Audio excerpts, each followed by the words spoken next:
Fayyaa yoo argamu jaallatamu furdottoota kabajamoo abbiyyoo Oromtitti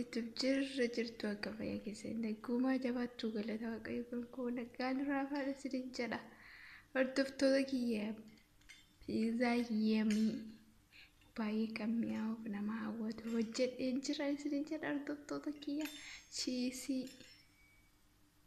kan baay'eetti baay'ate jechuudha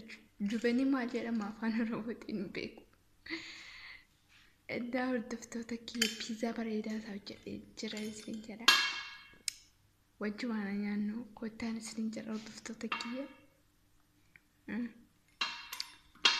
jubaniin kan itti baay'ate jechuudha kana muruu hin jaalladhu garuu maqaa Yesuusiin harka koo yeroo jalqaba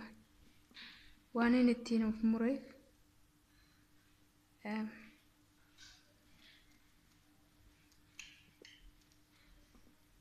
oh my gosh yeroo jalqaba harka koo ittiin of mure kanaaf kanan sodaadha jechuudha sodaataa ittiin muruutti jedhadha billaanaaf wayyaanaaf billaadhaan dafee murasi sodaadhus naa jubaniin kan itti baay'ate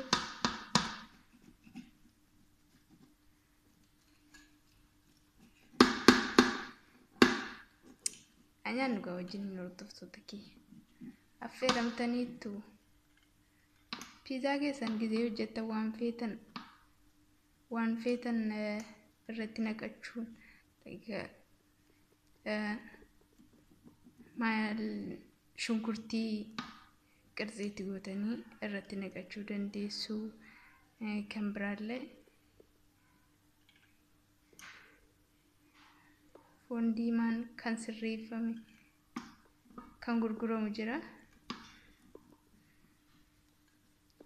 qophaa'an jechuudha isatti godhachuu dandeessu hordoftoota kiyya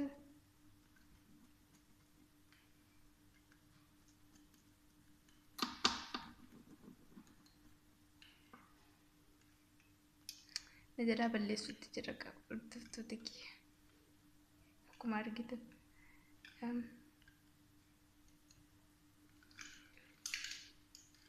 kana muruun jaalladhu dhugaan najala balleessa waan ta'eedhaaf billaawtuu ta'e qaatan fixa jechuudha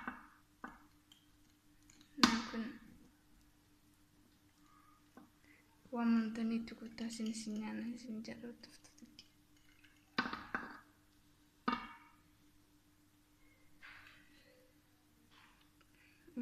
najala cafaquutti jira isaa cafaqu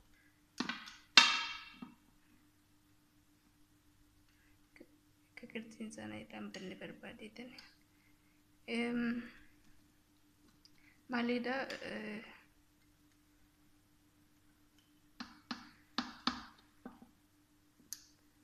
waan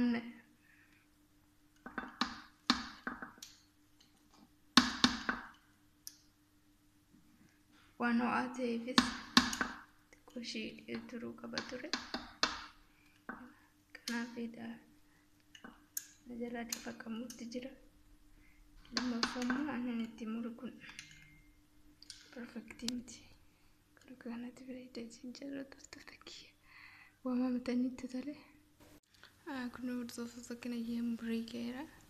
ijoollee waan jaallatanuudhaaf itti baay'ise maayini si gochabi waan arge hingubaa akkamitti nyaadhe isinitti agarsiisa kuna fakkaataan isin jedha harka koo gubeen kanaaf iyyuu amma nyaadhe isinitti argisiisu isin jedha yoo qabbanaa'e malee waan na gubuudhaaf jechuudha akka inni mi'aawu immoo beekamaan ta'edha mi'a baay'ee waan irra jiruuf baay'ee tokko mi'a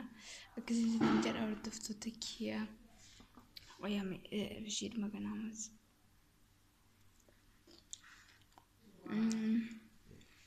nuko baay'ee tokko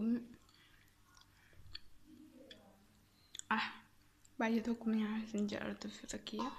ituna bira jiraatanii qamasatanii ilaaltanii amantu kana fakkaata. Ani ijoollee waan mi'a irra jiru yookaan akka akkiltiif maayinis ketchup everything waan isaan jaallatan baay'ee seensiin jedha.